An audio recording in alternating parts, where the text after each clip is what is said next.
morning, guys. It's Jessie from FoodNet Meals on Wheels again. I'm going to be demonstrating a recipe given to us by Lorraine Johnson again, who I've mentioned before has been a great nutrition education leader in our program, and she continues to provide support and great material for us. So this recipe is coming from her.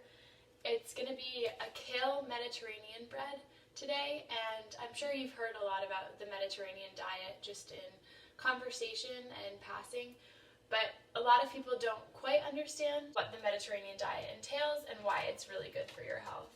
So unlike a lot of fad diets, the Mediterranean diet is actually more of a lifestyle. And a lot of research is now showing that people who follow the Mediterranean diet actually have lower incidences of heart disease risk, lower inflammation, lower incidence of diabetes, and even better mental health later in life. So they have decreased prevalence of Alzheimer's disease and even Parkinson's disease. So there's a lot of research telling us that it's a great lifestyle to follow. The main pillars of the Mediterranean diet are high consumption of fruits and vegetables, so more than half of your plate should be fruits and vegetables when you're eating. Low consumption of red meats and other meat products, including dairy products and cheeses. So they allow a couple times a week for you to have meat or dairy, but it's a moderation. And then fish at least once or twice a week. And then they also promote a lot of healthy fats. So these include your oils, especially olive oil, which we'll see a little bit later on, as well as oils from nuts and fish and different seeds. And then in addition to fruits and vegetables and oils, they also are strong proponents of whole grains. So this is where you'd get a lot of your fiber in addition to the vegetables. So today's recipe, we are using kale, which is a leafy green vegetable that is common in a lot of Mediterranean foods. We're also going to be using olive oil as one of our highlighted ingredients, and I mentioned that olive oil is a really healthy fat, and it comes directly from olives. And then we're also going to be using feta cheese, and feta cheese is a staple Mediterranean ingredient from Greece, actually. And one of the great benefits of feta cheese is that it's naturally lower in fat than a lot of alternative cheeses. So if you're looking to lower your fat consumption, you can substitute feta cheese for cheddar cheese or Parmesan in a recipe. And it also has probiotics, which are really important for your gut health and maintaining regularity. And then when we're talking about kale, I think we've already mentioned this in the past, but kale is a really high fiber food, which is important for maintaining blood sugar stability, which is especially important if you do have diabetes. And then it's also great for your heart health, but also helps keep satiety high. So having a lot of fiber in your diet is really important for increasing your energy throughout the day, as well as improving your gut health and blood sugar stability. And kale also has a lot of vitamin A and vitamin C, which are both antioxidants. So we've talked about this before, but antioxidants are really important for preventing cell damage throughout your body. And preventing cell damage is really important for healthy aging and keeping all of your organs functioning the way that they should.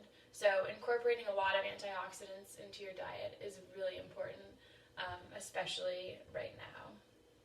And then olive oil, which I briefly touched on earlier, is a really healthy oil option because it's high in monounsaturated fats. And monounsaturated fats are important for heart health because they keep your LDL cholesterol low and your HDL cholesterol elevated.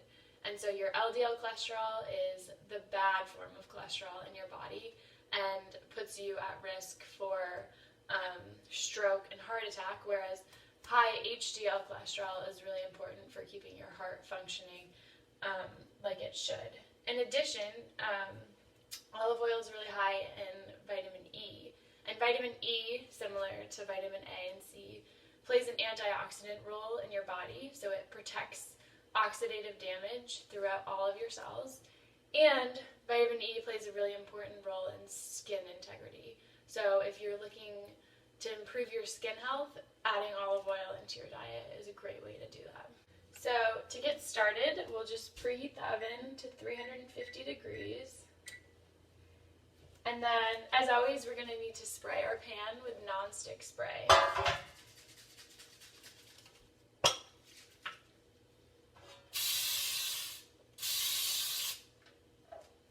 Alright.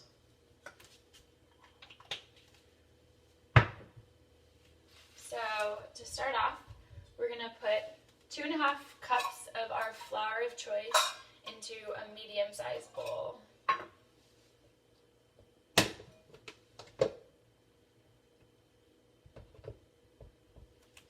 So here's 1 cup.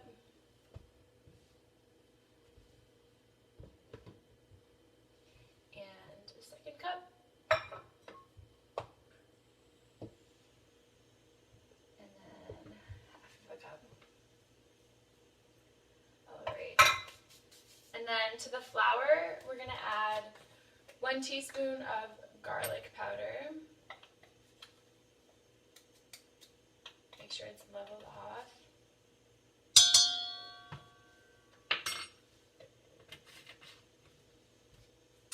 One teaspoon of salt.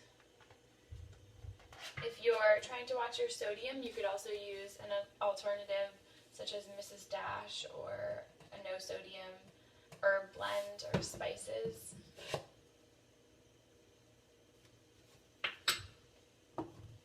And a tablespoon of baking powder. And make sure that you're using baking powder and not baking soda. They do act differently in a recipe when you're cooking. And the baking powder is what's going to give the bread a little bit of a rise.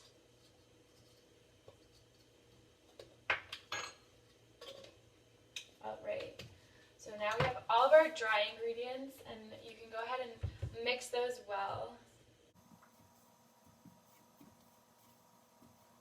Alright, perfect. And then the next thing we're going to do is chop some kale.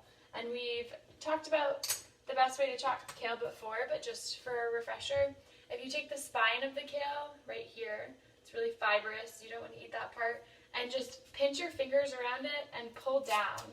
It'll just rip the leaf part off and remove it from the spine of the kale. So you can do that, and we're going to need 2.5 cups, so at least a couple larger leaves of kale. Alright, so now to chop the kale, you're going to want to roll it into a semi-small ball and then pinch it with your fingers.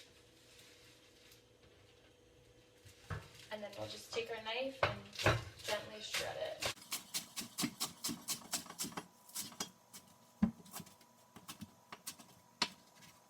Okay. So here's 1 cup. You can just add that right into your flour. And then we need 1 more.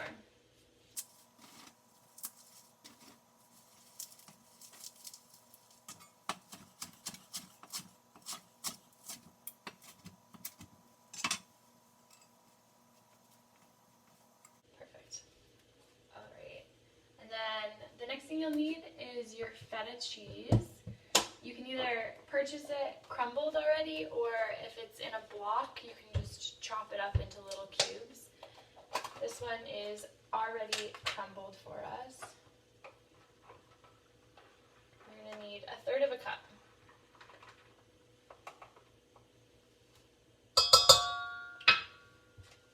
Great. And now we're going to move to our wet ingredients. So we need 3/4 cup of non-fat plain Greek yogurt. And again, non-fat plain Greek yogurt is a great alternative to any oil in a recipe. You can use it in place of mayonnaise or sour cream, but you can also use it in place of vegetable oil. and it has all of the vitamin D and calcium and phosphorus that you would get in other dairy products, but it's fat-free, and it also has a ton of probiotics, which is great for your gastrointestinal tract.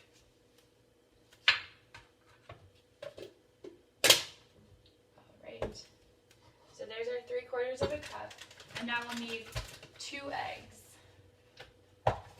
And again, when you're working with raw eggs, you want to make sure that you wash your hands in between so you don't contaminate anything. So crack your eggs in.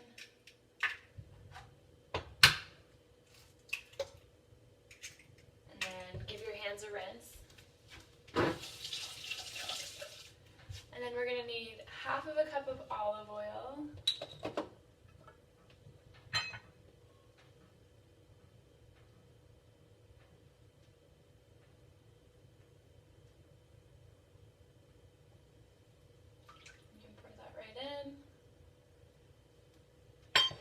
And then the last ingredient is 3/4 of a cup of milk, so whatever milk you're using.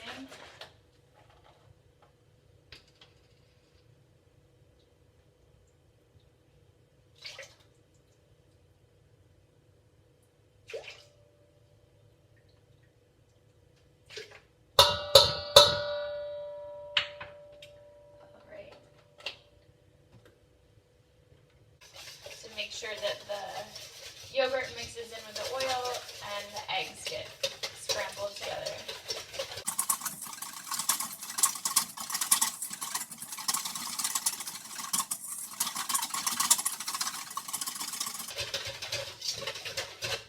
Alright. And now we're going to take our dry ingredients again, and you can just pour the wet ingredients over.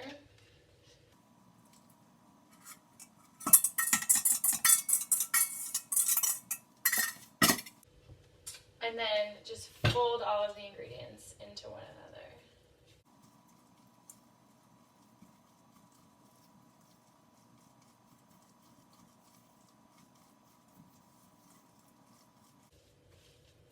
And the consistency of the dough should be pretty thick because it's a bread.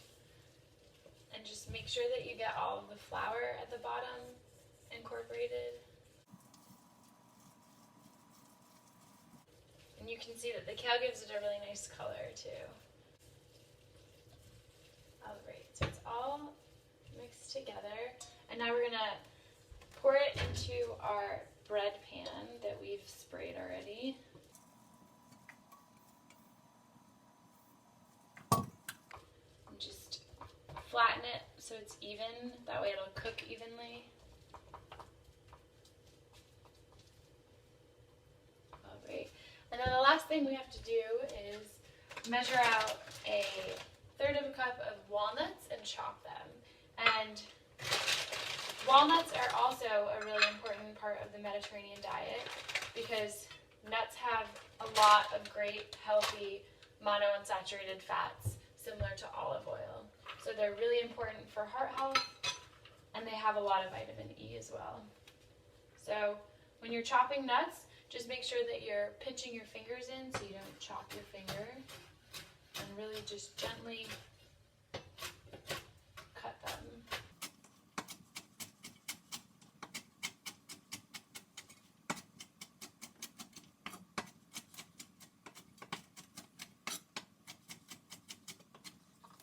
And then you'll just sprinkle these on top, and it'll give it a nice little crunchy texture on the top.